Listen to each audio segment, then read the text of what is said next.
another Tuesday, man. Welcome to the Nashville Caveman podcast. If you guys are tuned in right now, y'all could do us a huge favor just by sharing the live. We're gonna go ahead and get this party started. So thank y'all for being here.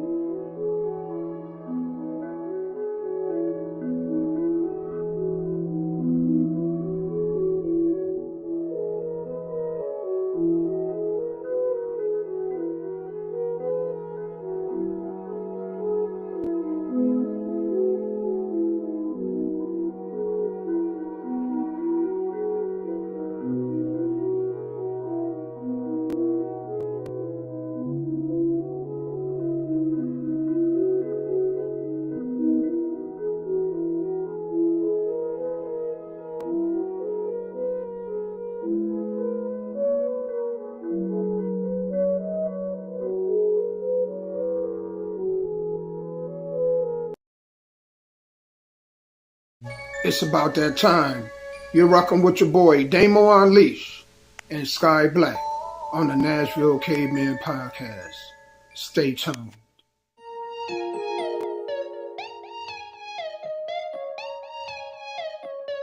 Hey, what you got in that bag? Just know that I'm up. Just know that I'm up. I gotta turn up this function like I'm in the Lotus and punch it. All I'm gonna ask is stay in your lane and you won't be food for my lunch. I'm coming up out of the dungeon, cooking up plans to make something from nothing. And since I secured the bag, it's time to do math, so I'ma keep hustling. I thought I had lost my way or something. I am not feeling what they say is busting. They keep us trapping this way, disgusting. If you so happen to catch me flexing, I could be killing the stress for days for learning how to install some chromic crystals on the Escalade. Matching the arm that's on my sternum. I am for the sake of the people. Grabbing my Glock and pray to the Lord, cause not everybody tryna be peaceful. I still hope we set the stage for showing them how it's supposed to be, so those that's close to me won't have to ask, hey, what you got in that bag? Hey, just know that I'm up. Just know that I'm up. Hey, what you got in that bag? Just know that I'm up. Just know that I'm up. Hey, what you got in that bag? Let me explain what I'm talking about. Had a joint called down about it.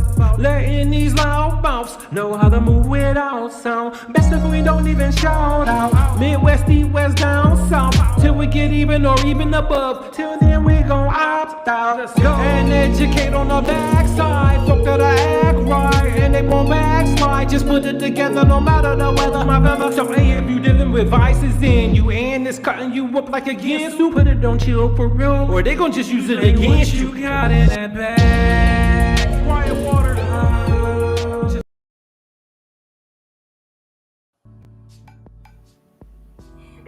All right, man. We are back, man. Welcome to the Nashville Caveman podcast. I'm your one half of your host, Damo Unleash. I want to take this time to thank everybody that's watching us from Facebook, Twitch, YouTube, TikTok, and Instagram, and Bigo. So thank you guys for all being here, man. Glad to be here another Tuesday. Man, it seemed like the month flew by really quick. But we're going to go ahead and get into a lot of good topics. These football games, man, got to repeat. You know what I'm saying? So without further ado, though, let me go ahead and roll out the red carpet for this is a guy like a brother. Roll out the red carpet for him, and the floor is yours. So first of all, let's say shouts out to Miranda G. She's watching. She just commented hello to you. For those who don't know me, I'm Sky Black. I'm a pro wrestler and a music publisher. So, last Saturday I was in Corning, Arkansas, wrestling for Inhumane Championship Wrestling. Shouts out to them. This Saturday coming up, Top Rope Wrestling in Lebanon, Tennessee. Shouts out to them. So if you're in the Lebanon, Tennessee, Gladeville, Mount Juliet, Wilson County area, it is 945 West Padua Parkway at the Wilson County Fairgrounds. Go watch it. For those of you again who has music and you need for me to play it on my radio show will be tonight, the D Bling Radio Show on the Off Top Radio Network. It's offtopradio.com. That is offtopradio.com. Send me your music at sky.black@gmail.com. That is sky.black@gmail.com, and let's get it rocking and rolling. And then after that, you hand over your music videos and your interviews to Mr. Damo here so we can get ready for the 2025 Soul Driven Artist of the Year, Damo. Yes, what's up, man? Both artists got their trophies. Oh, great. Both artists were paid. I hate this, though. Let me tell y'all something, because I was really upset. I packed. Shout out to Shar Christine, okay? She's the female Soul Driven Artist of the Year, and I can pack her trophy really well. But I'm going to tell y'all, man, if y'all ship y'all stuff by UPS, FedEx, DHL, right? Mm-hmm. Make sure y'all put fragile. If it is capable of breaking in any way, put fragile on there. Even if you think you can pack it really well, if it's breakable, put fragile. Mm-hmm. But let me tell you, the way that they treat y'all mail, I know, because I worked in UPS. I worked in one of them hot trucks. Man, the way we treat y'all mail is just horrible. And so her trophy came, it was broke. So I hate that for her, but she got it together. She said she's going to go ahead and post pictures. But, man. Yeah, I hate that. too. And not only do you do that, make sure that you get insurance on it. If it's fragile, broken, get insurance. That way that her trophy would have gotten fixed through your insurance. And also, if it's important, make sure you have the signature required, too. Because you don't want to just lay the package on the ground and somebody, porch pirates come and steal it. You want to make sure that she or somebody in that household signed for that trophy to make sure that it got there. So those are just the other two things I would have added. Yeah. So, you kind of live and learn, but shout out to both of them. These football games, man. Where Kansas City's just making it look just like, every team the following year is harder and harder because you don't have that much money. You're last in drafting every round. Most of your players leave because they got Super Bowl rings now, so they go to other teams to get the money. It's like Andy Reid is like that old Bill Belichick, just plug and play. It ain't even about the players, it's about the system, right? So it's just an X. You take that one out, put another one in. Take that one out, put another one in. And they're making it look, what's up, Mr. Levi? And they just making it seem like a well-oiled machine.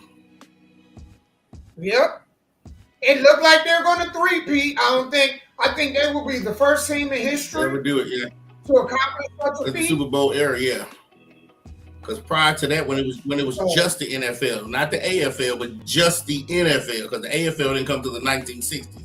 But when it was just the NFL, it was a couple of teams that did win like 3 in a row. It could have been the Green Bay Packers or the Bears. Somebody won 3 in a row in the old 20s and 30s NFL. But in the Super Bowl era, nobody's ever done it. Right. And I think it was easier for them teams back then to 3-4-peat even because they only had 9 teams in the league. Yeah. That was it. League. I mean, it was much easier back then. They didn't play that many games or nothing, right? You played the same people over and over. How could you not know they tendency? Absolutely. So, Mr. Levi, shouts out to you, man. Hey, I've been watching your videos, Levi. Do you have any new music, or those artists that you be with? Do they have any new music, man? Send it to us. And I'm glad that you're watching this because Mr. Damo over here, he does interviews, man. If you're still doing your music up in Chicago, get at this man right here so he can interview you and probably put you in the thing for the 2025 Soul Driven Artist of the Year, Levi. But go ahead, Damo. And Levi, with that comes $1,000 to the winner, and also a trophy that's a megaphone. But the megaphone or the microphone is a real microphone, meaning you can plug it up and record off of this microphone trophy. It is wild. So that's what's at stake, man. Absolutely. But yeah, so Kansas City, shout out to them. You know me, I am a fan of greatness. And I like to see, just like I'm mad Saquon Barkley didn't beat Eric Dickerson's record, but hey, that's here nor there. I want to see Mahomes see in my lifetime somebody do that. But he just turned it into Tom Brady, because people build up Tom Brady and then they got tired of looking at him. And then they're building up Patrick Mahomes and then they get tired of looking at him. And I'm thinking you should be grateful that in your lifetime you've seen something like this. How often would anybody get to see stuff like this? So, but you're going to always have your oppositions and stuff, man. So what do you think? You think the referees were cheating for him or what? But Stein, let me tell you, I still think, those people place Brady as the greatest of all time. I still think Joe Montana the greatest. That is an argument that can come to the table. That truly is. Because in my mind, I'm a diehard Denver Bronco fan, so I'm gonna take John Elway anyway. Even though he might not be in the discussion as the greatest of all time, but John Elway is my quarterback, so I would pick John Elway today in 2025 over any of them. You know what I'm saying? But as far as coming to the table as a discussion, I would take Joe Montana. I would take Peyton Manning. I would probably take Mahomes and Brady at the table of who's the GOAT. It's funny because when we're debating the NFL GOAT, the criteria is different from the NFL GOAT than the NBA GOAT. Like, nobody is holding Tom Brady's 3 losses against him. And 2 of them losses came against Eli Manning, out of all people. You know what I'm saying? And so, it's impressive he got there 10 times, but they don't give LeBron that same thing. Talk about he got there 10 times. Oh, but he lost more. Yes, but he had to go through greater dynasties.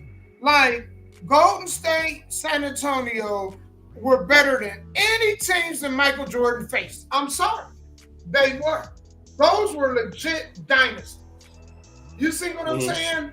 And nobody's saying, the criteria they use for Jordan is where he never lost.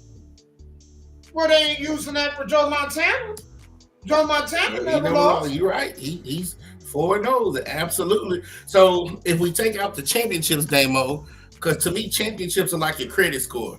When you go to apply for something, they do 2 things. They do a soft pull or they do a hard pull, right? So if I just do a soft pull, then you're correct. Joe Montana is the greatest because I just bumped his score 4-0, the end. But if I do a hard pull on your credit, I have to open it up.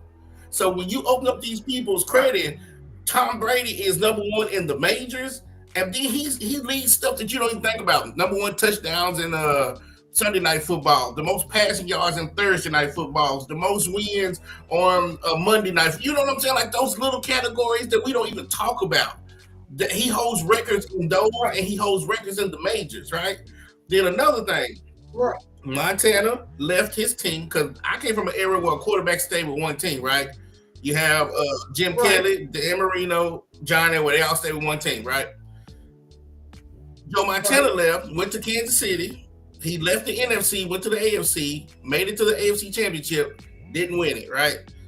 Peyton Manning, he stayed in the AFC, but went to another division, went to another team, and went to 2 Super Bowls and won. So now that's what makes people say, okay, if you can lead, if Patrick Mahomes, because eventually they're going to say, oh, you stayed in the AFC West. The AFC West was weak. That's why you won all these championships. That's the same thing they did to Brady. Oh, you was in the AFC East. You had an East way. Okay, Brady says, I'm going to leave the AFC, go to a whole different conference, win their conference championship, and be a Super Bowl champion from the NFC. So Brady is a Super Bowl champion from the AFC and the NFC. So that's why I say he's the GOAT, because he left that quote-unquote system team. So I love Patrick Mahomes, and I want him to be the GOAT because, like I said, I don't hate.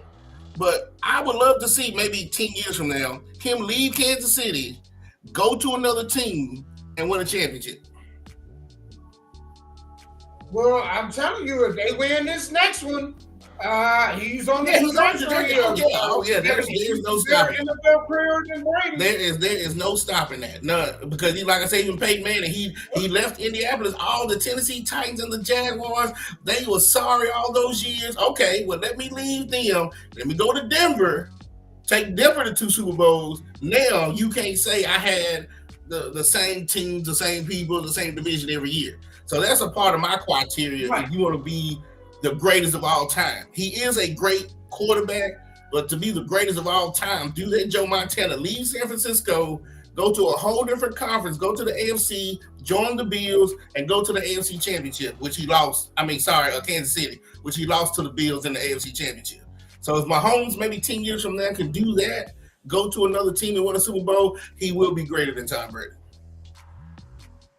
I agree, man. I absolutely agree.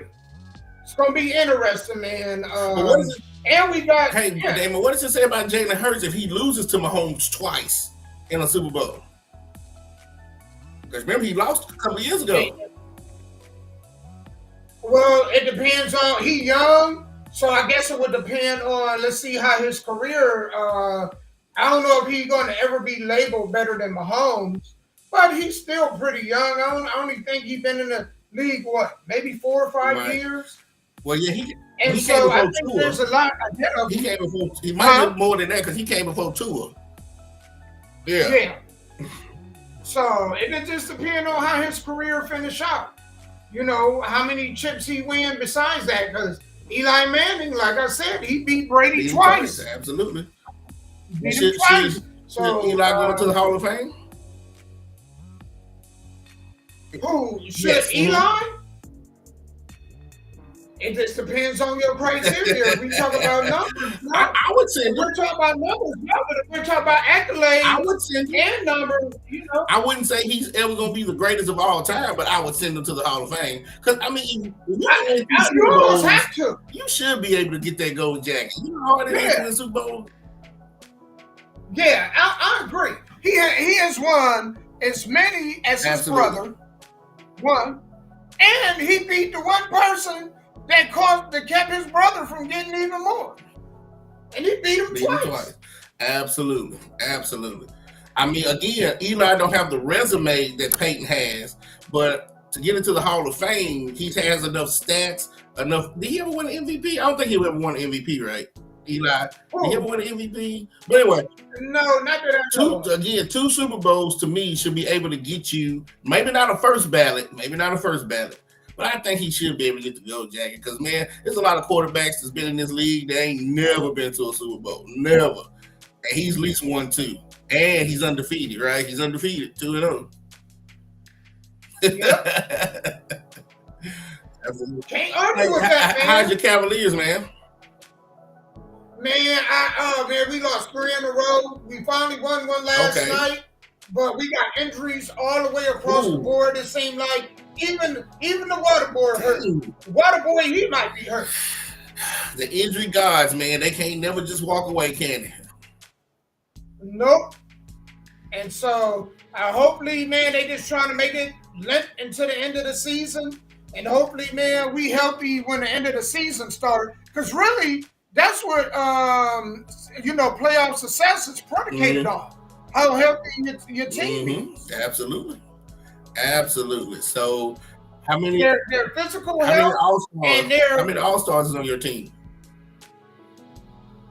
Right now, just one. So that means the rest of the but team. But they gotta pick the bench too. Oh yeah. So right now the NBA just doing the starters. Mm-hmm. They're not really doing the bench players right. So it's yet to be determined. Okay, cool. Well, those that don't make it, at least they'll be able to rest that week, and get back, get ready for the second half. Yeah, put them bunions in the hot tub. Amen. You know what I'm saying? Go get that crick in your back, man, massage. Yeah. Absolutely. Y'all, we got a good slate of topics on deck for y'all. I even found something, man, where this guy made a comment as far as the music industry and promoting, and I thought this was very interesting. So what we got on deck is not marketing your music enough, then a mother of 4 uproots her family to move in with the man who leaves her hanging? Is this mother out of pocket for how she told her children where they came from? I'm not the breadwinner, even if I make more money. Comment from a female, a famous comedian, that I was kind of impressed. I was like, oh, shoot. And then is asking $30K for a wedding ring too much? Is it too much? So we're going to talk about that. Y'all know how we like to do. Before we go ahead and jump into the topic discussion, I love to promote indie artists. And so for the second week in a row, man, I'm going to, because I have him on here soon. So shout out to Fat Boy Duke out in Nashville, Tennessee. Again, man, thank y'all for tuning in. If you're watching the live, please share. We'll be back with y'all in a moment, all right?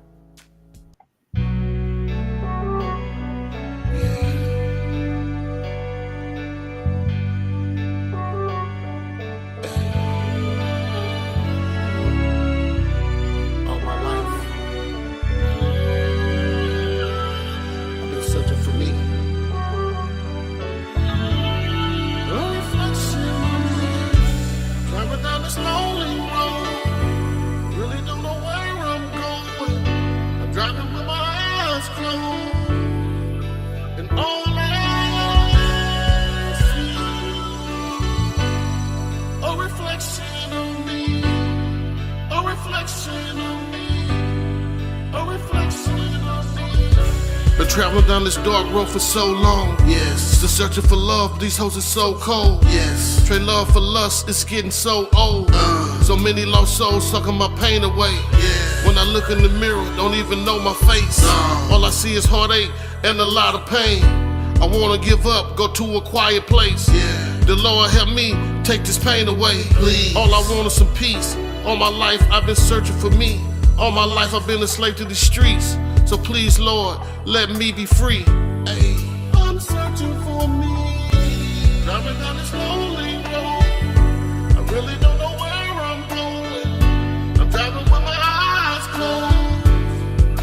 And all I see, a reflection of me.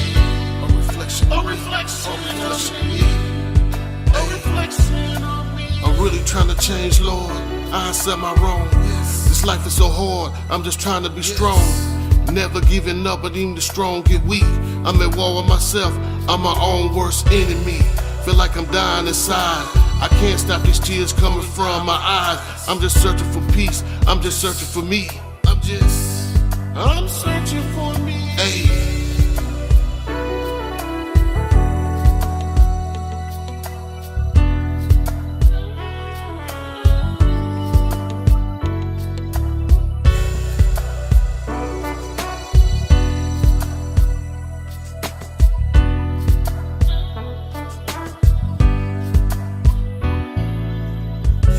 Driving down this lonely road, I really don't know where I'm going. I'm driving with my eyes closed, and all I see, a reflection of me, a reflection of me, a reflection of me. Driving down this lonely road, I really don't know where I'm going. I'm driving with my eyes closed, and all I see, a reflection of me, a reflection of me, a reflection of me. Driving down this lonely road, I really don't know where I'm going. I'm driving with my eyes closed, and all I see, a reflection of me, a reflection of me, a reflection of me.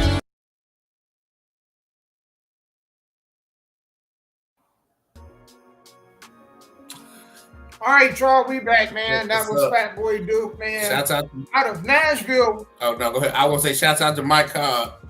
Shouts out No Limit Pro. Hey, while y'all are listening, Broken Love 5, No Limit Pro Wrestling presents Broken Love 5, Sunday, February the 23rd. Doors open at 6 p.m. It's going to be a banger.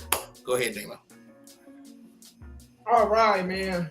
So, without further ado, man, this dude made a comment on promoting when it comes to music, and I think this was a real interesting take.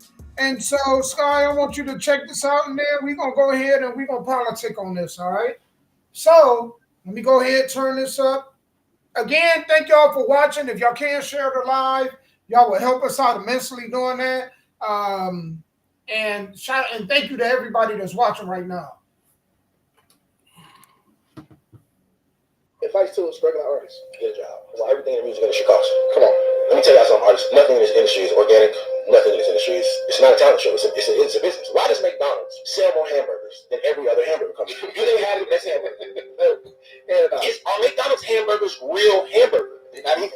So why do they sell billions of them if they know that they're not real hamburgers? Why does McDonald's sell billions of burgers and we know if we ate this every day for a month it would kill us? They're selling killer hamburgers.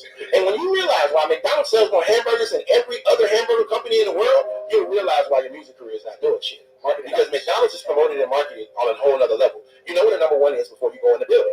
So imagine this person having this amazing product, this amazing song, but nobody knows it exists. That's why your shit's not on. It's not because you can't rap good. It's not because your song ain't jamming. And a lot of artists will get in our head like, if I rap like this, they gonna fuck with it. No, they're not. Yeah. If you don't promote it, they're not fucking with it. So you have quality, but nobody knows about it. You mean to tell me that you want me to pay millions of dollars for something that God gave you because you're talented, God gave it to you for free, and you ain't found a way to make $100 out of it yet? Bullshit. You're not even willing to put your own money into it first. And you want me to put you trying to scam me, my dog. You want me to put up my 100,000, you want to put up 100 in your shit, but your shit so motherfucking hard. How you about to make me some money? You ain't made you no money, bitch ass nigga. It's a business. And once you realize that this is a business and start treating it like it's a business, it'll start paying you like it's a business. That's a powerful statement, man. Advice to us. So, we're going to go ahead and talk about that, man. You know what? It's so many variables on marketing your music, but I just want to talk about the foundation. Like I used to tell people when I was deep in it, if you believe in yourself, you need to put your own money up and market your own music. For some reason, most artists just wanted to record, make music, and hope some production company sign them or some record label sign them. Okay, if that happens, then you're going to get screwed because they're taking all the risk. So when the money comes in, when they make all the money and you make none, then you can't sit there and bitch about it, right? But if you take your own money, come up with your own marketing plan, and show these people that you can move units, now the contract is much different. You have to believe in yourself. That's just like even if you do a business plan, or me, if I need to raise capital, they're going to ask, how much money do I have in the bank, what my account receivable is, what my stocks in the company is, and how much of my own money did I put up for whatever product I'm doing, a website. And when they see that you have enough skin in the game, then maybe they will come and invest and do things like that. 2, marketing nowadays is different than back then. Before social media and Instagram and all that stuff, we had a street team. We had to pay little boys to go out here with our shirts on and pass out flyers and knock on doors and, wherever the hottest clubs were, as people were coming out, here, take this flyer, do this, and do that. So I agree with what he's saying, but then it just depends on your mindset. And then if you don't believe in the product, if you're just trying to make a quick buck, it ain't gonna work no damn way.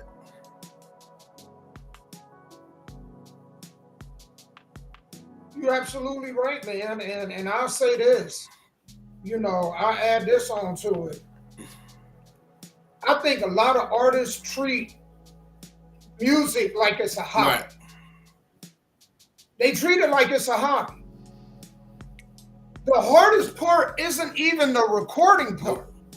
The hardest part is the marketing and promotion. Absolutely. It's like, I don't care what industry you're in, whether it be music, you can be a baker, you can be into anything. If you do not put money behind the marketing and promotion, you can have the best bakery in the world. But if nobody know about it, guess how your business going to do? Go under.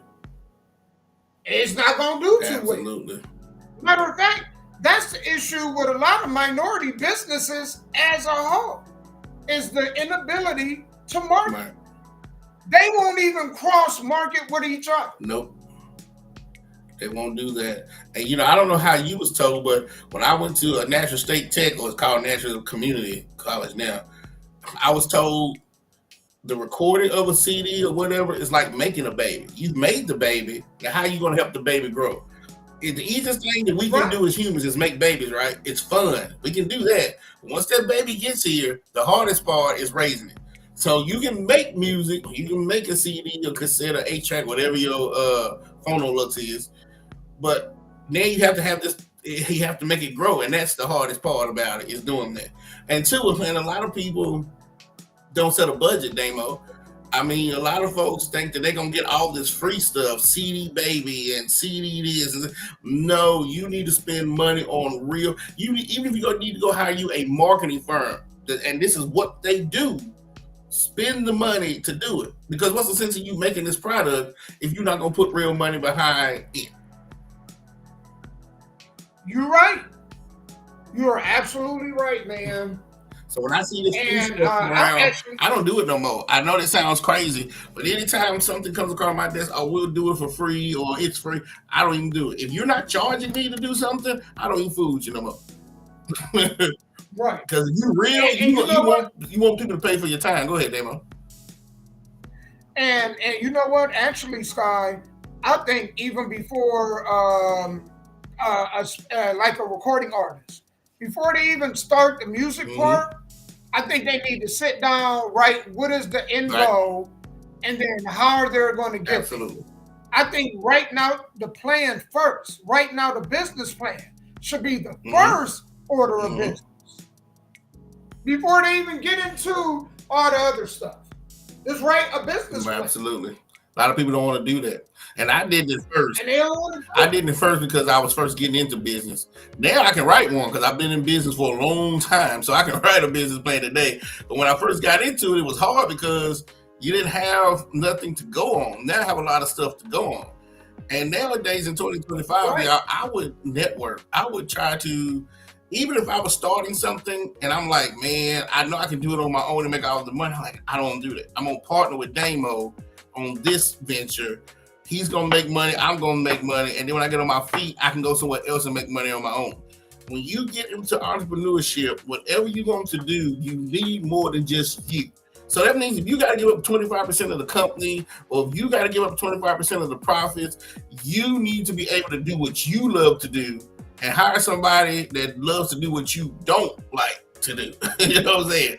That's how you're supposed to do it. And that's a part of the business plan too.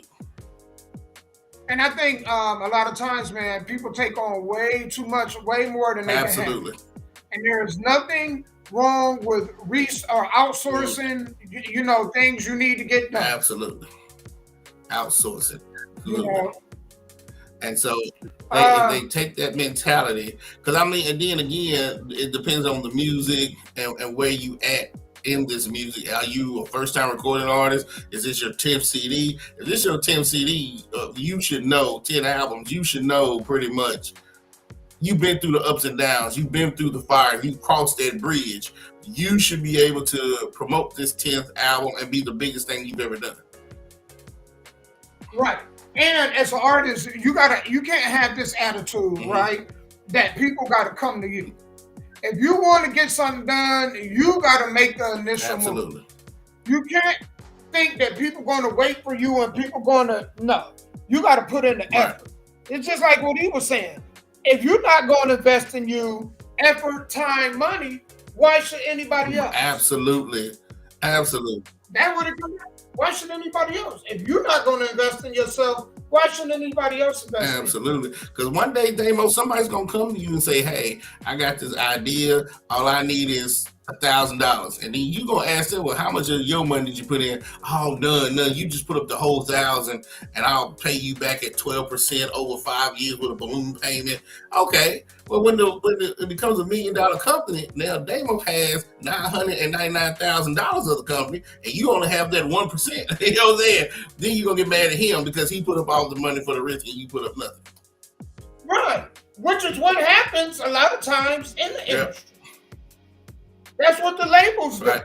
The labels put up the money, they reap the reward of it, and then the artists really be upset. But it's like, well, they the ones that made the investment. Absolutely. See, if you had came to the table with them saying, hey, let's be more of a partnership because I can show you right now that I can do this. I don't really need you. Absolutely. Right? So if we do get together, it's going to be on a partnership where I have more say-so. If that is not your approach, then like you said, don't get mad when a record label reap the rewards of off your back. Absolutely. And see, back then, standard contracts were the record label on the recording contract side, which is the mechanical license, right? They get 88%. Right. The artist gets 12%. This ain't even the publishing. That's the sync license, which the publishing. It's just the mechanical part, the actual physical CD. They get 88% of the sales. You get 12. But also, they're going to recoup their money out of your 12. That's what happened to TLC and all of them. They got 12%, but they had to recoup the $3 million that they spent on videos and cars and clothes and marketing out of that 12%. Then you have to divide it by 3 and then pay taxes. That's why they went broke. Tony Braxton went broke.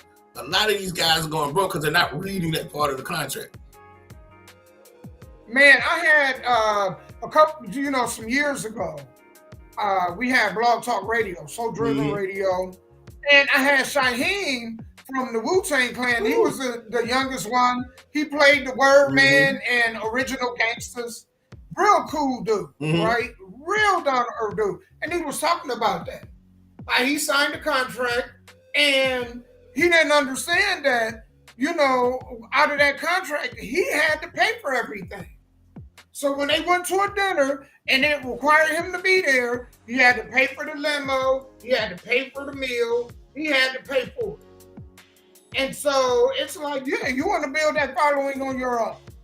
You don't want to just, when you don't build it on your own, somebody else build it, they're going to reap the rewards of it and you're not. Absolutely. And it's okay your very first time you don't make enough money, or even you might not even break even. It's the experience that you need. So when you do CD 2, CD 3, CD 4, then you're a millionaire by CD 4 because you've done all the legwork, you've gone through all the BS, you filed the bankruptcies, you had bad contracts, whatever. And that's when you do it. Everybody wants to be a millionaire straight out the gate. They want to walk outside with a briefcase that has $1 million in it, and that's not the world. That's not how it happens. That is so funny. Not a briefcase. Yeah, that's wrong. So, and that's not how it happens. But yeah, I agree with everything you said. You have to learn, if you're going to get into this music game in 2025, the first thing you need to do is learn how to market your music and where to market. Yeah. Because people will sell you wolf tickets. You'll have, for $99 a month, we'll get you here, and ain't even damn well. It's sort of like Upwork and Fiverr. They ain't even doing half that stuff they telling you they doing. That's why it's so cheap. They lying to you. Right. You do better getting on your feet and doing it Absolutely. yourself. Go to the local barbershop. You basically go to a club and hand it to a DJ and build a rapport with that DJ and a relationship where, you can go ahead and when you got something new there, play. Absolutely. It's so many different ideas, but you can't start off bad business doing bad business. Absolutely. And with this next lady, what she did was horrible business, man. Absolutely horrible. Ladies, pay attention. Do not do this shit. You hear me? Listen to Cat Daddy, man. Ladies, don't do this. A few of y'all have done this. So I'm gonna play this video. Sky, man, you gotta hear this shit, man. I said the audacity of this lady. I'm glad my mama wouldn't like this. I did fall in love first. Packed up everything, leave Louisiana, moved to Atlanta with my kid. Hold on.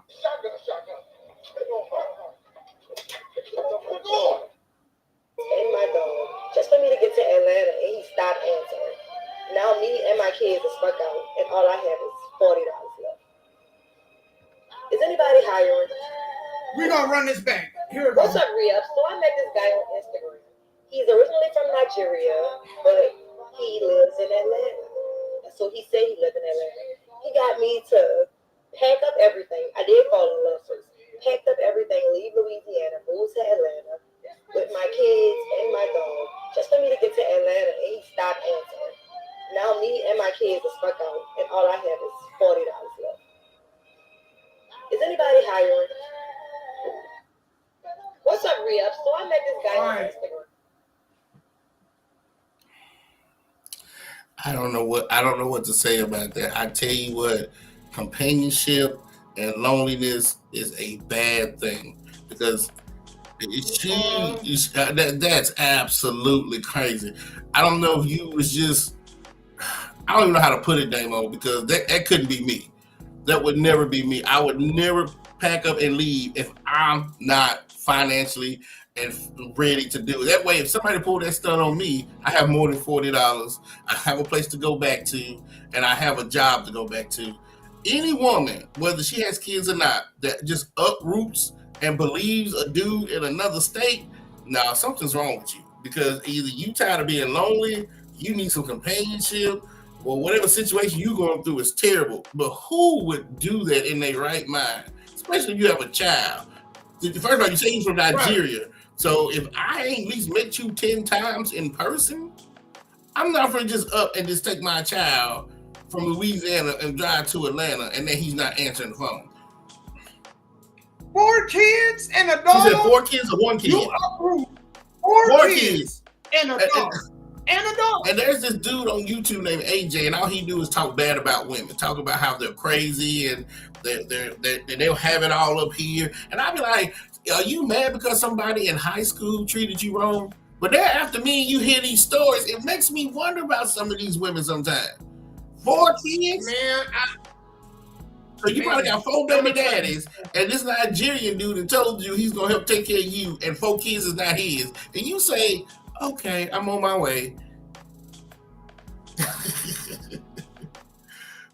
A dude she met over the internet, yeah. On Instagram. Yeah, never seen him in person. And she never probably seen him in person. Fell in love with him over the internet, right? Pack up her kids, her dog, and then get to Atlanta. This dude don't answer her calls or nothing. So now she's stuck out in no man's land with 4 kids and a dog and $40. I'm telling you, I believe this. Sky, I'm about to I know I'm about to tick some people off. I don't give a damn. If you have kids and it don't work out with the father of your kids or the mother of your kids, do not date until your kids. We said this last week. I'm going to reiterate this because a lot of people put their kids in super bad situations, being selfish. And it goes back. I'm gonna take this all the way back because I've got into, man, people want to argue with me about this. If you're going to base it on love, is these the kind of decisions that love make you do? I don't want to build no relationship or nothing on love. If it's going to make you be this stupid. Absolutely. You know what I'm saying? Because that's what this is. This is stupid on a whole nother level. Yep. So if it's going to make you be that dumb, then I don't want it. Keep love. People be like, you got to have love, you know what I'm saying, to do this and do that. Well, love got y'all doing dumb shit. So if love going to make you an idiot, then I don't want love. Love going to get you killed out here. Hell yeah. Love going to get you, it's going to get you homeless. Absolutely. Going to get your heart killed. And again, we're not against companionship and being in love and walking down on beaches and having anniversaries. We're saying just do it the right way. Yeah, like you gotta have some common sense, man. Absolutely. Man, Sky, you see, when people hold females accountable, then it's looked at, are you bashing females, or you hate females, or you this, or you that. I'm gonna say this, right? Because I got absolute nothing but love for women. But in the same sentence, I'm gonna say this. A lot of females don't mature past high school. They don't mature past high school. They communicate the same way they did when they was in high school. They fall in love the same way they did when they was in high school. Right. You know what I'm saying? Like when I speak to a lot of them, and especially the ones that out here and get pregnant by a dude. So you let a guy manipulate you into sticking a baby inside you and not sticking around. And it's like, man, well, the real question is, well, what did you want out of all of this? What were you looking for? Because did you just want a baby and that's it? Or did you want marriage? And if you wanted marriage, why did you move the way that you moved? Absolutely. Well, you know what? It's something that we should think about because we've had this conversation. Well, one, I've told folks we're not hypocrites on here. Everything he just said about waiting until your kids get older, that's what I did. When me and the kids' mama broke up, I didn't date, I didn't marry, I didn't have a girlfriend. I didn't do nothing until my youngest child turned 18. When he turned 18, right. March 2018, then I went out and decided to look silly. But for those 8 or 9, 10 years when I was on my own and they would come over my house over the weekends and stuff, that they ain't got no step brothers, no step sisters, no nothing. So I can actually tell you it's possible to go 19 years without being in a relationship just for your children. Too. That's weird because that's something we should think about, right? Because a lot of people are saying women mature faster than men. Maybe that's a bad thing. They hit their peak in high school. We're still idiots, but they hit their peak in high school, and that's it. Because usually in anything, once you hit a peak, that's it. You don't go past the peak. So you hit your peak in high school, and for the rest of your life, you still in high school. But for men, since we're still childish until we're 21, 22, we don't hit our peak until maybe 30, and then that's when things change. So maybe we should look into that, Damo. Maybe we should do a survey or something. I'm glad you said that, because if they peak in high school, and a lot of these women that are 30, 40, 50, they talk like they still in high school. Yes. I never thought about that till you just said that. A lot of them do not mature past high school. I'm telling you. I've learned to sit back and watch their behavior. And that whole thing of, I don't think they mature faster than we do. I just don't. Mm-hmm. And there's the results speak for it. Because a lot of dudes, the majority of dudes that got kids that's not married, got multiple kids with multiple women. Mm-hmm. A big chunk of guys don't have kids at all. There's a large chunk of men that do not have kids. Right. Everybody think it's all these dudes out here that got all these babies. No, that is not the case. What it is there's a lot of dudes out here that don't have kids, and there's a small portion of dudes that got babies with multiple women. Absolutely. I got dudes in my family like that they got kids with multiple women. And then I have dudes in my family that there's nothing wrong with them. They're not gay. They just, haven't found the right woman to settle down with. Or for whatever reason, they like, I just ain't, it's not the time right now. Absolutely. Whether it's me, whether it's them, or whatever the case. But they don't have kids, so I commend them. Absolutely. You know how they say the 1% runs the country? So it's a small portion of men that's causing the broken homes problem. Not all men. The majority of us, we take the time to say, hey, this don't seem right. But there are the small proportion that's making it look like, so when you hear a woman say, well, all men are dogs, no. It's that small proportion that's out here spreading their seeds everywhere, having 10, 12 kids to make it look like it's 10 or 12 guys. But no, it's just that one guy. You know what I'm saying? So absolutely. You know what, Stein? I was on my Vigo panel because shout out to my Vigo people that follow and watch. But I was on the family panel and I was talking about this. I said I think that majority females don't know how to. They mismanage their vaginas. That's the issue. They mismanage their vaginas. You need to treat that like it's the Willy Wonka golden ticket. Not like it's the 1980s or 1990 lunch ticket. You know how that anybody can get that ticket. You rip it and give it to everybody. Yep, mine were orange, and every day I ripped it off. Yeah, like we had the pink ones, you know. Yeah. Some of y'all just mismanage y'all vaginas, you know. And if you want a husband, why would you overplay your hand and have a family before you have a husband? That is called mismanagement of your vagina. You want a husband, but then you got a baby out of it, and then you don't end up with a husband at all. And then you mad at the other men because it don't work out with the baby dad. So then the other men were like, well, I don't want to raise no other man's kid. And then you like, well, what's wrong with, you see what I'm saying? Mm-hmm. And it's not fair. I'm telling you, it's not fair. Thank you, Stepper. I appreciate you. It's not fair, but it is. So I always, man, when I speak with women, I don't like to keep harping on the mistakes and, you know, okay, man, you did this wrong. But I always go back in the conversation I had with them is manage your vagina better. If you and your baby daddy didn't work out and you can't get them to act right, quit giving them your vagina. If you still giving them your vagina, you mismanaging it. Man, because he like, no matter what I do, she gonna come back anyway. That's how he acts. She gonna come back anyway. It don't matter. And y'all, if y'all need it that bad, just go buy you a toy or something. You know, do something. You know, if your sex drive is just that high, go buy you a toy or something. I'm saying, like, stop letting that feeling get you in trouble. Because 2 hours of sex will mess up the rest of your life. Over 2 hours of sex, will mess up the rest of your life.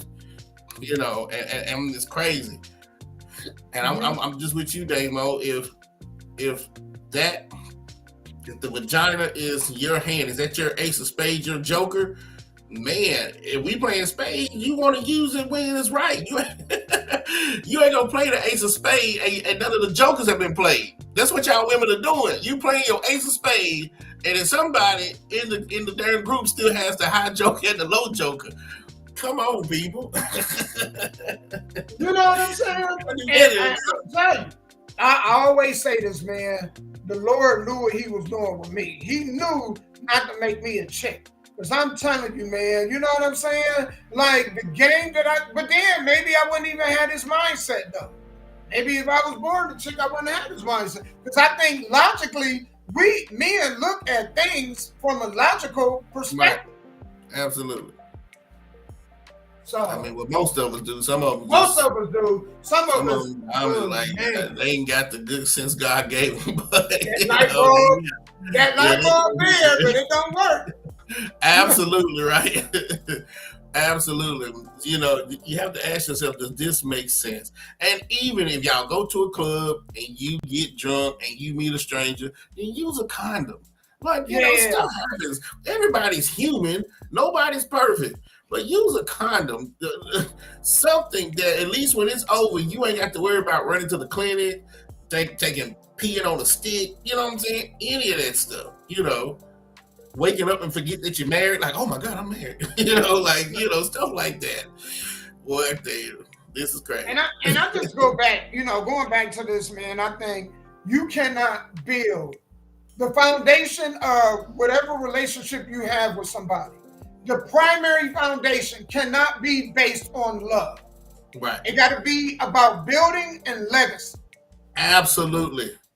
Because love is getting y'all in trouble. A lot of, when I ask dudes and females, well, why did you hate them now, but why did you have a kid with them? Well, we was in love. Well, love gonna make you make these decisions. Stop falling in love, man. You know what I'm saying? And look at things from a more logical perspective. Look at it more logically. Absolutely. Because love gonna make you just do dumb shit like this, what she did, man, ain't no way. Ain't no way, boy. Ain't no way. Yeah, I agree. I agree 100%. You know, usually when you get ready to marry, It's supposed to be about loyalty, legacy, leaving a dynasty, leaving something to Building a the children and dynasty. grandchildren. Because by the time Yes. you're in your 40s, you had all the sex in the world, all the kids in the world, you've done all the dumb stuff. Now it's time to smarten up and say, hey, I only have so much of my life left. When they bury me, what are they going to say about me? You see what I'm saying? Right. So I agree with 100% what you're saying, Damo. It's when you put a ring on that person's finger, that's what it should be about. Then, okay, here comes the love, and I'm in love with you, and all that stuff, blah, blah, blah. But yeah, it should never be based on love and sex, y'all. Y'all are just based, the foundation's already cracked when you do stuff like that. More definitely, man. This next situation, man, I want y'all to hear this, right? Because, man, this mom was talking to her kids about how they were brought or how they came into the world. But I want y'all to hear the way she explained it to them, and then we're going to break this all down. So, without further ado, let me go ahead. Y'all know I got to go ahead and, wait a minute. The screen resized on me to like, okay, it resized to me like 30-some%. I hit some button wrong. So, without further ado, let me go ahead and cut this music. Because y'all know I got to cut the music a little bit so y'all can at least be able to hear. And then we gonna go, and y'all ain't gonna believe what this. I said, man, she crazy. All right. I tell you, there are some trifling mothers out there. I am not playing with y'all. Check this video out. Y'all, my kids don't believe they came up out of them. Hey, y'all. You said what? I didn't say you came out no thighs. You came out that butanga. Yep. Mm-hmm.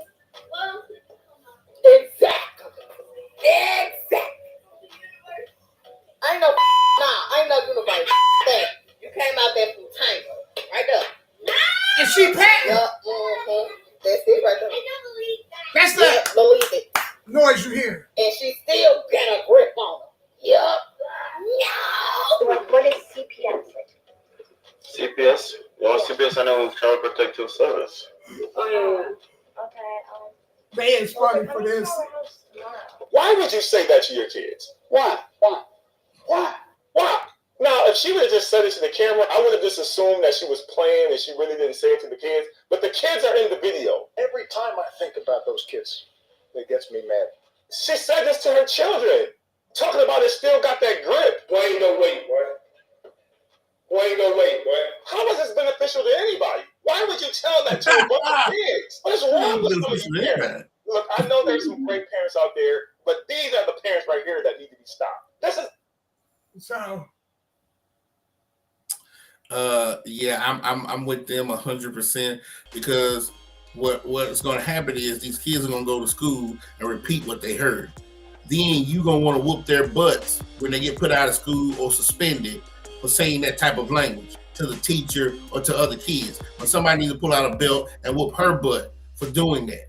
You know what I'm saying? You can't get mad at your kids when they go out into this world and do and say the things that they just hear you in here doing and saying. Or you need to teach your kids how to keep their clothes and stuff on before they go out in the world, because it's not cute. They're going to go out into this world because you allow them to do the things at home, or you allow them to hear things at home. When grown-ups came to my house, we had to go to the very back. We couldn't hear a word that they was talking about. Do you hear me? You didn't bother the adults unless it was an emergency. Kids was in the back, adults was in the front. So when we went to school, we didn't know nothing them adults was talking about. Not a word they said. You sitting there patting your private place.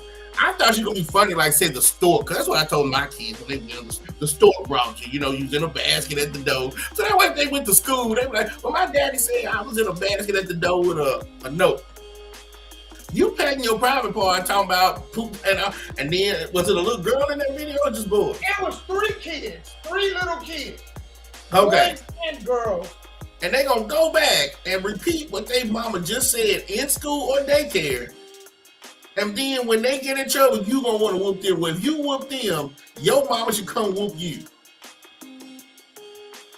And the fact that it looked like it's 2 girls and a boy, me watching this video. For y'all that want to watch the video, it is on my Facebook page. But she's sitting there patting herself, patting her vagina, talking about you came out this tank tank. And it still got a grip on y'all and all that.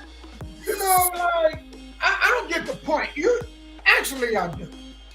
I think people want validation that hard on the internet, right? That they will do anything to garner attention. That's all that is. She trying to get the attention of everybody. Absolutely. Hey, look at me. That's wrong attention. That is the wrong attention. Yeah, it's, hey, look at me. Look what I'm doing. Mm-hmm. And man, could you imagine, man, this is not going off the internet anytime soon. So could you imagine you being in high school and it's coming out and about? And this is what these folks are not thinking about. This ain't the 70s and 80s. This is 2025. You put something out, it's going to the cloud or wherever it's going to go. And it's going to be there for a long time. Unless they just shut down the web and the internet, is going to be there. Yeah. Somebody, when they in high school, like, hey, remember 16, 17 years ago, your mama said this, here it is right here. And everybody in class is going to laugh, and then they're going to want to fight, and then you're suspended. And so, we've said this before, everybody wasn't put on this earth to be parents. Nope. They would. But even if that, common sense would tell you, those kids sound like they're about 4 or 5 years old. They look like they were anywhere from 4 to 8 years old. Why would you even say, well, we all know kids are tape recorders. You know, you hit record and then you hit play. At home, they hit record, and then when they walk outside that house, they hit and play. So why would you even say those things to those children? Yep. I think that they need to start reconsidering. When kids are born, they need to do a mental evaluation on the mother and the father. And whoever is mentally and financially better suited to raise that kid, that's who the kid should go to.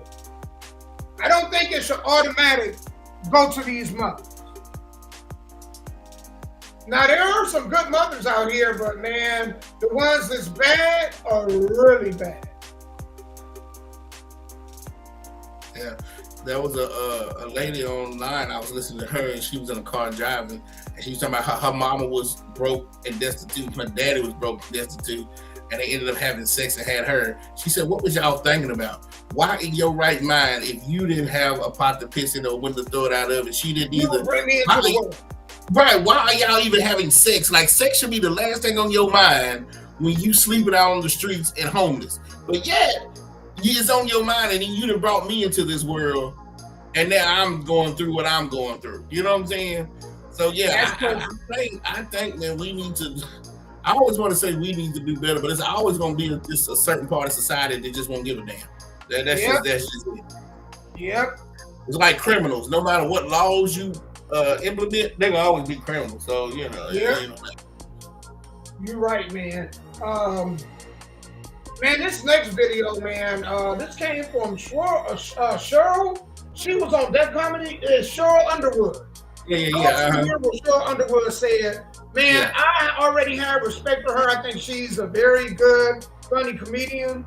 Did you watch it on BJJ? What she said on the couch of Shannon Sharp really impressed me.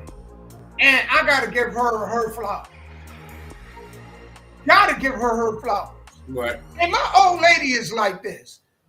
The reason why we last and why we've been together so long is because she has this mindset. So without further ado, I'm going to let y'all hear what Cheryl Underwood said. And then, man, we're going to go ahead and conversate about it. Reading Ephesians. That's what I believe. I may be strong. Can't mess up people's money because people need it. Absolutely. Are you okay being the breadwinner in a relationship? I'm not the breadwinner in the relationship. You mean any man I'm with? Yeah. I'm not the breadwinner in the relationship. But would you be okay if you were? I'm not. There's no man I know from you or he got a regular job. He work at a warehouse. He is the head of the household. He is the breadwinner. I will chip in as he see fit because he's that. Now, this is the way I was raised. A lot of women not gonna agree with me. Now, they ain't gonna agree with that. I'm cool if you don't. But I got to tear you up, Cheryl. tear me up because here's the thing. Even if I make more money, it doesn't make me the breadwinner. Oh, okay. It doesn't make me the breadwinner. It makes me the baby. What you say you want to do what? Or what you want for Christmas? You want a pony? Okay, man. I got you. Cheryl, you know, like what? The breadwinner, you know, normally that person has the larger voice in the relationship. He's a man. He's going to have. This is what so I you got the money. You making the money? No, this is what I believe. Okay. I believe I am advice and concurrence. Okay. He is the head of the household. That is how I believe. The word did not originate with me. He is the head of households. People need to start reading Ephesians. That's what I believe. I may be strong-willed. I may make money, but I'm not the head of the household. But you can't mess up people's money because people need it. Absolutely. Are you okay being the breadwinner in the relationship? Strong-willed, I may make money, but I'm not the head of the household. But you can't mess up. I guess they want to try to hear that message twice because they kept playing. All right. Back when we were quote unquote cavemen and nomads and whatever they want to call us back then, you know, before money came evolved, she's right. If you take money or currency out of the situation, when we were Neanderthals back in the days, living in caves, God built the man to be short, stocky, stout, strong, because he's the one that had to go out there and hunt these big ass animals and bring them. That's why you get the word breadwinner. He had to be the one to go out there and kill these animals, bring them home, cut their skin, use them as coats, use the bones as weapons. So only in this Western society in 2025 is where people are in love with money. That's why they say the love of money is the root of all evil. God didn't create money, man created money. We didn't create money, he didn't create money, we created that. So prior to the Western society, back when God created everything he wanted it to be, the man has always supposed to be the head of the cave, the household, the shed, wherever the hell you living. And that's why he built women the way he built them, to be comforting, because, you know, going out here fighting these animals and beasts and other people, when you come home, somebody got to wrap up your big toe and, you know, bathe you and do all that stuff, get you ready to go back out there tomorrow and fight. You know what I'm saying? So yeah, she is absolutely right, because see, in Shannon Sharp's mind, and I love Shannon Sharp because I'm a huge Bronco fan. He grew up very, very poor. So money is his top thing. If you have money, you have power, you have money, you have this. So I don't knock the way Shannon thinks, because most people that grew up that poor, where they're using the bathroom out in the woods, money, I gotta hoard it, I gotta stash it.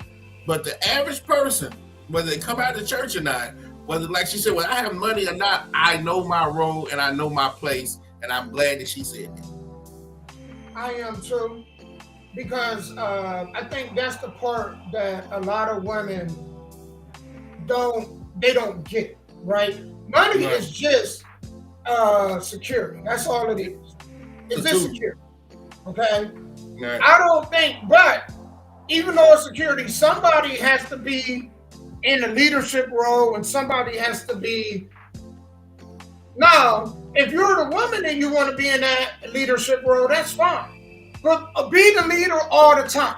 That means also include when it comes time to put yourself in danger then. Put yourself in danger. You can't want to have masculine energy and then tell a man to be a man. Absolutely. I mean, think about it. Even some female cops that go out here and put their life on the line and have to do what people think males should be doing, or females that are in the military that's doing what people think males should be doing. When they come home, they don't want to be the head of household.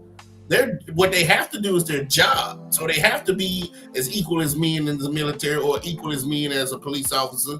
But when they come home, they want their husbands to be the head of household. So whether they make the most money, whether the husband is a cook and they're the police officers, when they come home, everybody plays their role. You're right. So a job and money does not exclude you from playing your role. Do you know how much selflessness it takes for a woman to set aside her pride and say, you know what? I believe in you. You are the leader. I need you to step into your, masculinity and your leadership role. This, man, remember I told you this guy? I was like, man, a woman that really understands and that's really got the qualities of of a wife, she's saying ours, us, we. It's no longer my money. I'm making this and you're making that. It's us. We. That's why I say the majority of men are more marriage ready than women. Because there's a lot of women that, we seen them now in Hollywood, right? That's making a lot of Lisa Ray, Vivica Fox. They make enough money more than the majority of men. And yet still, they tell men what? You got to make this amount of money if you want to deal with me. Absolutely. And you know what they all have in common? They can't keep a husband. And that's why. That's why. What man want to be with a woman like that is always going to throw up in their face, my, me, I, when things go wrong. You know what I'm saying? Because dudes don't do that. You a female really have to push a dude too bad, right? For him to come out and even address that he the breadwinner and all that. We don't mind. It's us. When we get with y'all, it's us. We are. It's not your debt no more. It's our debt. Right? It's not, I make $75,000 and you only make $20,000. It's we make $95,000. Absolutely. You understand you follow where I'm going? Right. But a lot of females, they'll go and they'll be making $120,000, and the dude, hey, thank you, I appreciate it. I know I just do this every day. I dress up every day, and so a lot of dudes that and they making $30,000 and she making $120,000. She's like, well, I'm making $120,000 and you just not making enough for me. Appreciate it. She not saying, well, you know what? We making $150,000. She not speaking like that. And some of these women, not all, that's making this money are in more debt than what they making. See that you're not people behind the curtain. Yeah, you making $100,000, but you $200,000 in debt. Every month, your account is negative.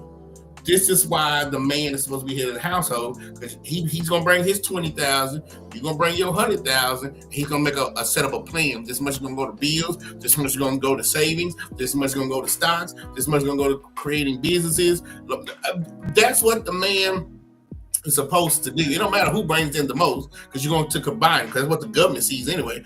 I don't care how much you make, how much you make. The government says y'all are two entities trying to be a conglomerate, so it really don't matter. So yeah, so I do see a lot of women that make more money than men, but also those same women that credit score at 450 and all. You know what I'm saying? They're basically just living off money. But what happens when your body doesn't allow you to do that job anymore?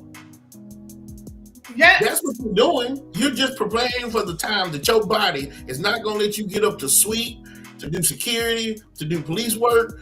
That's what his job is to make sure that you are okay. And sometimes in marriage, not all the time, the man dies first. He wants to make sure that you're good when he's gone. You know what, man, ladies, I'm talking to my ladies. All these platforms. I want y'all to listen to this. If you work really hard, you done got your degrees, you making money, you already won half the battle. But some of y'all get in your own way.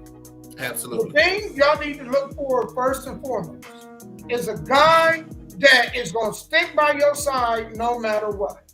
A dude that's sincerely going to care for you, love you, protect you, and do his best to provide for you. All right? Maybe he don't make a lot of money, but he don't make as much money as you will hope. But maybe he good with his hands. He's a good plumber, good electrician. There's other qualities that he has and contributes that he can add to your life. So if you're making the money, fine. Find you somebody that have qualities that also maybe he can build a house.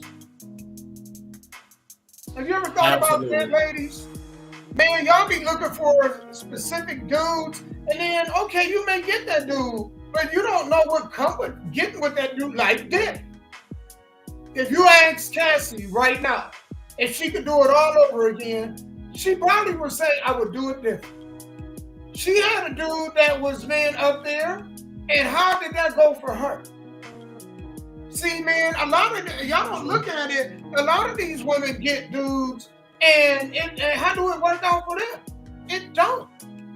So if you just find somebody that's just a good dude, and you can be the one to provide, look at it from this standpoint. Look at it like, if he making $40,000 and I'm making $90,000, well, now we're making $120,000. Absolutely. Or $130,000 or whatever. Look at it like that. You know what I'm saying? Don't look at it like, man, I and him.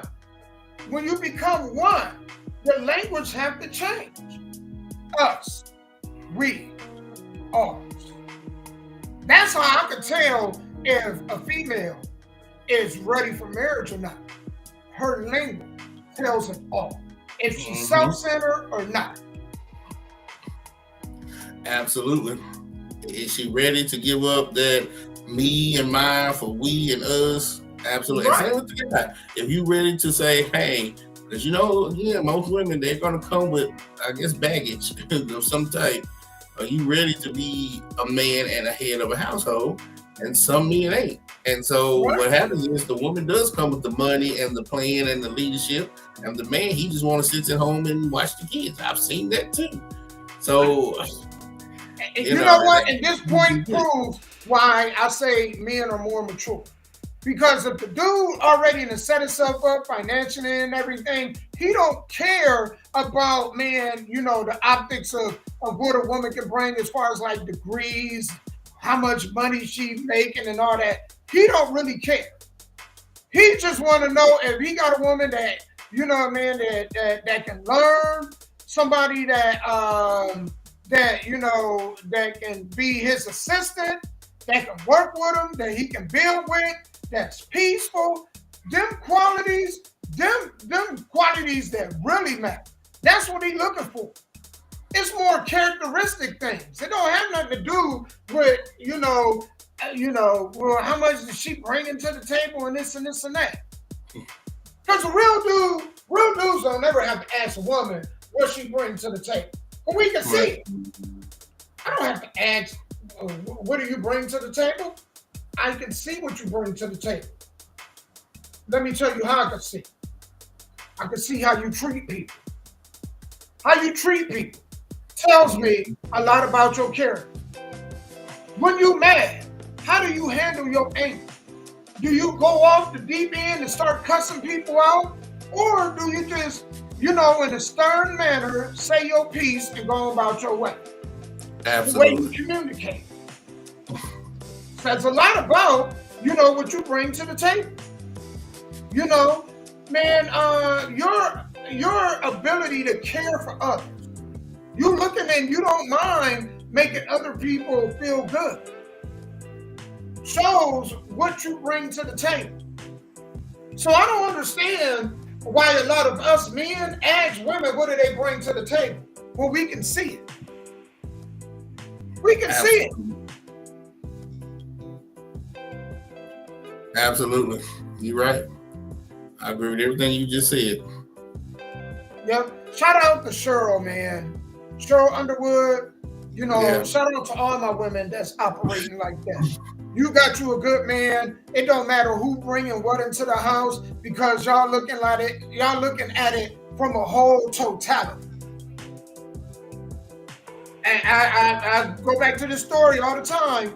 I was working with this dude, was bragging that he made more money than me, and I had to stop him in his tracks. And I said, no, you don't, because it's two of us in my household. You by yourself, and you're gonna be by yourself because you got a by yourself mentality.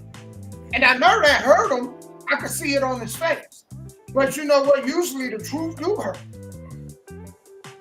You know? So look at it. More 2 hands is always better than 1. Yeah, you can be making even 200,000 and the person you with making 30. But if 2 hands better than 1. If they found somebody else making 200,000 and you didn't give them a chance, well, guess what? They done got with that person. Now both of them making more than you because they 200,000 plus their 30. That's 230,000. $30,000 more than what you got. Absolutely. So, but this next one, Sky, man, it's pretty good also. This is, you know, a $30,000 ring. This dude made a great point on this. I thought this was something that we definitely should discuss. So y'all, without further ado, let me go ahead and get this video going. You accept the $5,000 and $10,000 ring? And she said, no, it got to be $30K. So I'm looking at her. Lady, I'm like, you're saying $30K. But I'm looking at her because that's what everybody said they want a 1%. Man, that's what most 1% men gonna do. They gonna look at you. Do you fit what he wants on his arm? So I'm like, $30K that I'm listening to while she said it. It's like, yeah, I'm worth it. What makes you worth a wedding ring for $30K when you can take that $30K and put it into whatever investment vehicle and now you up $140, $150K? So a lot of people, especially in our community, that's why we have the highest divorce rate. A lot of people want to get married for the aesthetics, the wedding, the stuff. They're not trying to be married to be married. Right. They're not trying to be. They want the show. They want to post. They want to hire the photographer, the videographer to come do the wedding so they can post on Instagram for their friends. And it's like we seek validation for people who don't care. If y'all been together, let's say y'all been married for 10 years. We say I'm gonna starting a marriage off like that. When you know these days marriages don't even be be making it to 5. Because I've been seeing it too many times, bro. I didn't have friends that spent $40,000, $50,000 on their wedding just to get divorced a year and a half later. Insane. And they didn't have that $40,000, $50,000. They went in debt to pay for it. Now the wedding's over. The marriage is over, and they still paying for it for 10 years after they ain't even with this person no more. I done seen it happen so many times, but that's insane. But then it's like, do you really know who you married? Like, because I mean, we gonna take this step back. A lot of people date people just because of the way they look. You ain't thought about his or her mindset. No. You ain't thought about, can I actually build something sustainable with this person? You like, I like them right now. Okay, are you gonna like them? You might like them in your 20s, but are you gonna like them in your 30s? You say, oh, you should know if they want to marry you in a year. Yeah, but I haven't seen you through all seasons of life. I need to see you through all. I need to see you when you up. I need to see you when you down. I need to see you when you're trying to get it together, because now you really know somebody. You know how they are under pressure. You know how they are when shit not going their way, because we both know a lot of people are front runners. It's cool. Hey, we win and we good. But when that trial and tribulation hit, they like, oh, I'm running for the hills. You didn't know that person. Right? And people don't understand. My grandpa was married to the same lady before she died on Valentine's Day of 2020. They was married, what, 37 years? And I asked my grandpa, I said, what kept y'all married? He said, man, waking up every single day and knowing that this lady has the mindset, I need to help y'all get ahead. And then he said people aren't getting married for longevity. They're getting married for right now. An old girl, he's 6'5", and he muscular, or he like, oh boy, she got a fat. You know how dudes saw it. And it's like, okay, you married her for that? Or you married her for the BBL? Or you married her for the mindset? All the years y'all gonna be married, y'all gonna be having sex probably less than 5% of the time. So if you marry him for something that's just physical, most of the time y'all not gonna be doing that. Most of the time it's gonna be y'all sitting around having conversations. And you need to make sure you like this person, they think like you, so make the conversation. Yeah, for sure. Like, I feel like a lot of relationships are hard because you don't really like this person. You like them for the physical. You ain't thought about nothing past that. Can this man leave my household? Can this woman build a house? Can I give her the necessary tools and she build what we need at home? Man. Would you accept the $5,000, $10,000 ring? She said, no, we got. It gets sillier and sillier, right? So now it goes from, I want a guy for aesthetics. Then it goes to, I need a guy that's not going to take me to like Chili's and Applebee's and Old Charlie's. Then it's like, I'm worth of $30,000. It's like every time we hear these women, it becomes more and more outrageous. So the first year that you get married, I don't care if you've been engaged for 10 years, the first ring should be $30,000. Then what is the next ring going to be? You know what I'm saying? Like, you've been married, what, 20 years, Damo? 25. 25 So I'm and a pretty half. sure you probably have upgraded the ring sometime between the first to now. If you spend 30 You grand, don't get. if you spend 30 grand on a ring, then what's the next ring gonna be 50 grand? Like, that's crazy. You know what, Sky? The people, it's funny. The people, for the most part, that pay the most for weddings, 9 times out of 10, it won't last. You know, the marriages, for the most part, that do end up lasting the longest, courthouse marriages, because they don't care about, you know, man, there's no requirement, or you got to have this to marry me and you got to have that. The only requirement is that I can't see myself living without Absolutely. you. I can't see my life without Absolutely. Yeah, absolutely. you. That's the most important Right. thing. And see, a lot of people don't get it. And it's not for me to help them to get it, because at the end of the day, their reality is going to speak for itself. Things not going to work out. They're going to be bitter. They're going to point fingers. And at the end of the day, a lot of people, their preferences are what gets in their way. Right. Absolutely. Absolutely. And you know what? And folks is right. I agree. $30,000 for a ring is ridiculous, the very first ring. But I'm not against, let's say you make $30,000 a year and you spend maybe $2,000 on the ring. That's fine, because 5-6 years later you might find a $4,000 or $5,000 ring. You know, but some men, it's not even about the money; it's about the growth, right? Because what you said earlier, I was one of those people, like you told that guy, you have a single mindset. Well, I had a single mindset for years, but the maturity has got me to where I am today. So sometimes for me, especially like me, I like to see my growth. So if I bought my wife a $2,000 ring when we got married, 10 years from now, I might get her, trade that ring in for a $3,000 or $4,000. It's just, sometimes for me, I like to see the growth.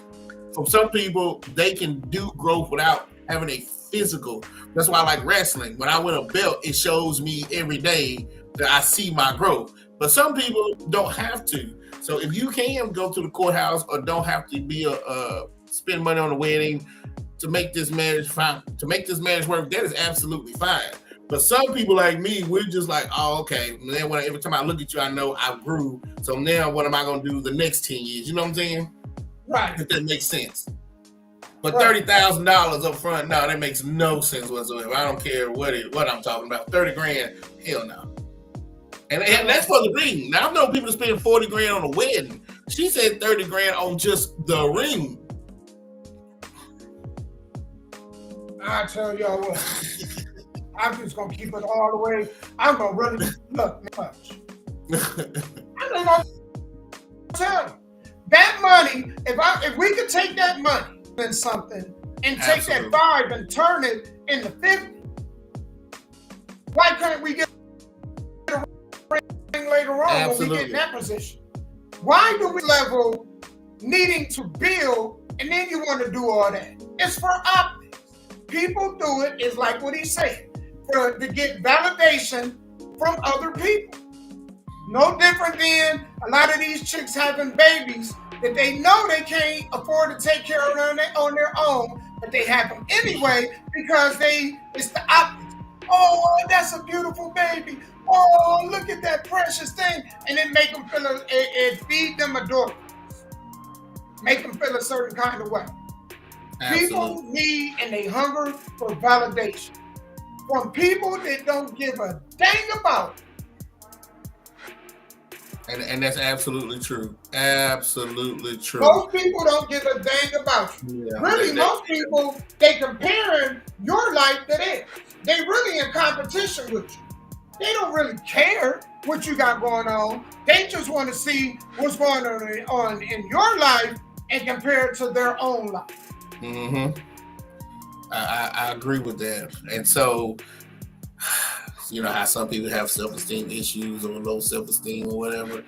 Sometimes it's just, again, if you just worry about what's in your household or sweep your own front porch, you ain't got to worry about somebody else's. I do believe that sometimes it is okay if you can afford it. Like, you know, Walmart sells real diamonds, right? For like $400-500. I mean, there are real diamonds in Walmart, but $700. If you can afford that, that's fine. Because 5 years down the line, I'm not gonna say, "Oh, you bought your wife a $500 Walmart ring." Who gives a shit? I don't care. But $30,000, you know how big that rock would be? That would hurt your hand to walk around with a $30,000 dime. You know how big that diamond would be at 30 grand? And then the insurance on it would knock you down before the guy who's gonna hit your wife over the head and steal it knocks her down. Yep. Yep. I don't get it. I don't get it. Now, these people that are filthy rich that can afford it, hey, that's fine. They own them. But you average people, it's okay because we want to spoil our wives and love our wives and show how much we care sometimes through physical and material things. But don't go broke and don't mess up the household trying to overdo it. Right. Yeah, trying to impress other people. Or even trying to impress her, because she's like, if you don't give me $30,000 ring, I'm leaving. Well, there's the door. The same way it let you in, I guarantee you the same way it's going to let you back out. You know what I'm saying? Yeah, that's crazy, man. That is crazy. Yep, absolutely. But yeah, I don't know if the guy actually did it or not. Hopefully he didn't do it. Paid 30 grand for a ring. No, well, and I don't think it's said in the video, but I'll just say that. I'll just say this, man. You know, you were the woman that's looking to build. When she say, you know what, honey, though that ring looks nice, I think we need to put it in here. I need to think we need to advocate that money or allocate that money over in this area. Much respect to the women that do that. Absolutely. Fellas, if you find that woman, you better hold on with vice grip hands. You hear me? Something. You better get vice grips to hold on to that woman because you got a real winner. When a woman get to say, you know what? As long as I'm with you, I don't care if I ain't have a ring. Actually, you know the best ring that there could be? A tattoo. If we gonna make it real, tattoo the date of your wedding on the finger. Mr. and Mrs. such and such. Yep. Absolutely. You know, and so that's permanent. You know, I say yeah, because that's permanent. So that way, hell yeah, you can't get mad and throw the ring back at you, or go try to pawn the ring. I think dudes could get real. You know, man. That's what I look. That's something I'm looking to do. Because then you ain't got to worry about losing it or nothing. Unless you lose your finger. Think about that. You ain't got to worry about losing it. You ain't got to worry about other people. Oh, you know that's small and all that. Get a tattoo. Mm-hmm. If you gonna get engaged, get a tattoo. Absolutely. You can get a small ring, and then during the wedding, before the wedding, get a tattoo. You know, both your names tattooed on the hand. Right. I agree. Or your wedding date. As long as it's economical for the couple, I agree 100%. I mean, hell, even if I was filthy rich, I still wouldn't spend 30 grand on no damn ring. But you know, it is what it is. But yeah, I'm with you. You can get a tattoo, airbrush, whatever you want to do.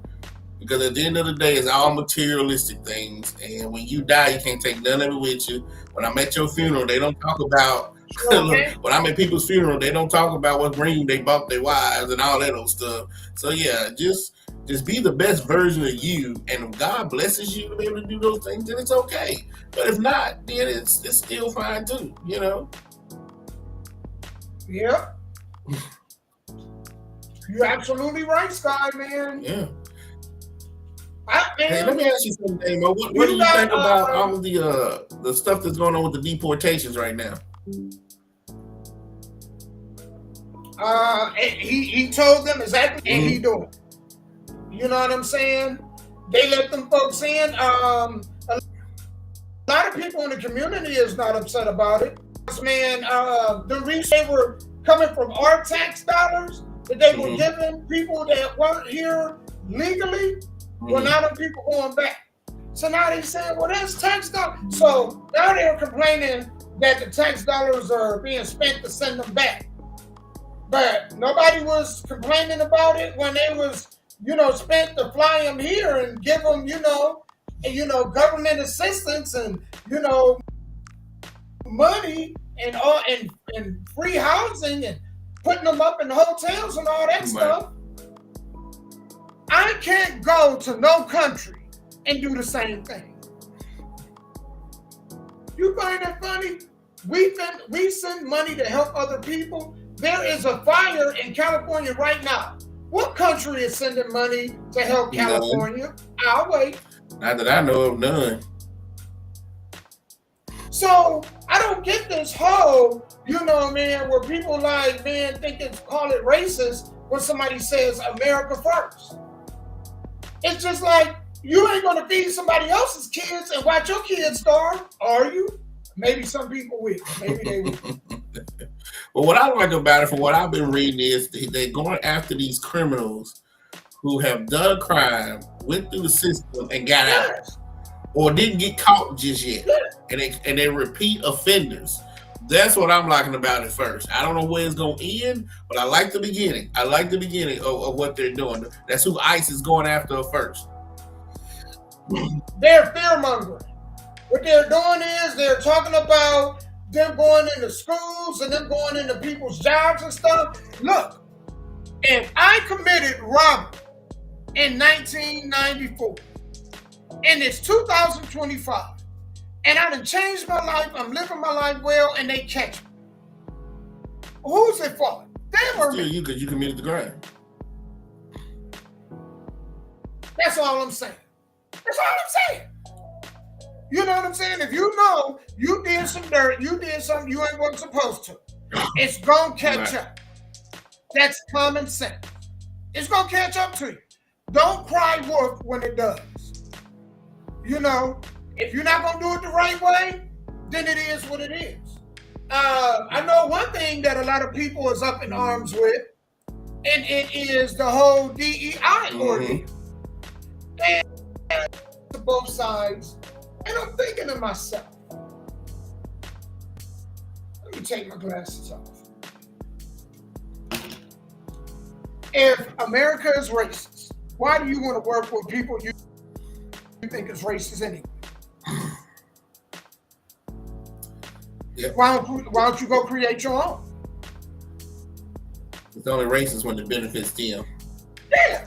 I watched the video where this young woman that, had merchandise at Target and Walmart, and, that they doing away with the whole DEI ordeal.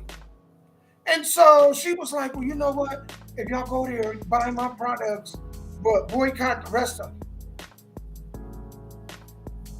Why can't you create your own lane? Why do you got to deal with Walmart and Target and all them anyway?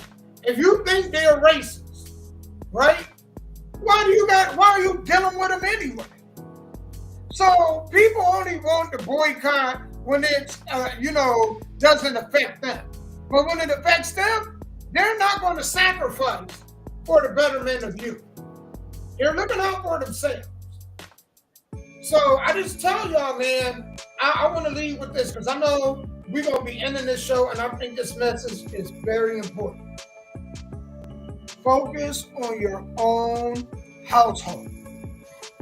If you want to fix the world, you want to make the world a better place, start with your own home. And then if you create all that positivity in your own house, when the people in your house leave, they will also create positivity in the world too as they build their own houses and foundations. So if I want to change the world, people always ask me, what are you doing to change the world? You know what I'm doing? Making sure my kids is in the 2-parent household, and I'm teaching them, you know what I'm saying, to always be accountable. Yes, other people, man, will, assist you in bad things that happen in your life. Yeah, it happens. But be accountable first. And I'm not going to be anywhere where I'm not wanted. If I feel like I'm somewhere and people don't want me around, guess what I'm not? Guess what I'm going to do, Stein? Stay away. Mm-hmm. Absolutely. I ain't going to force you to like me or be my friend. No.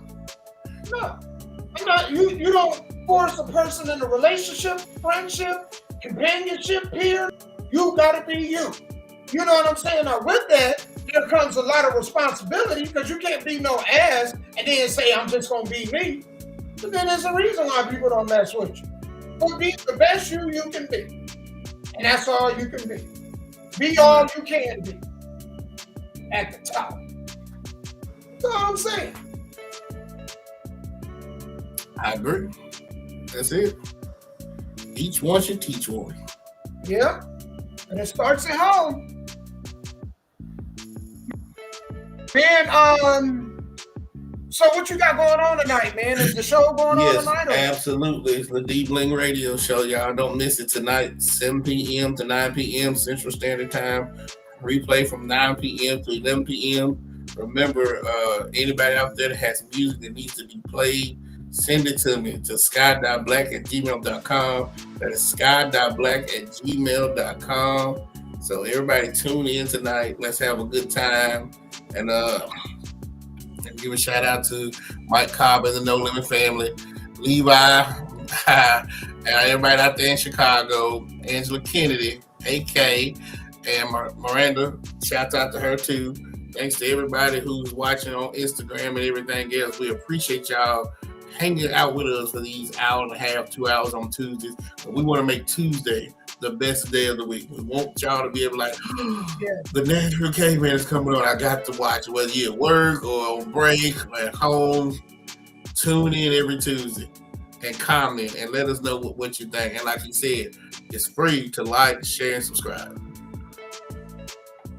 Man, I just want to thank y'all for being here. Shout out to my people on Vigo that came through, man, dropping gifts,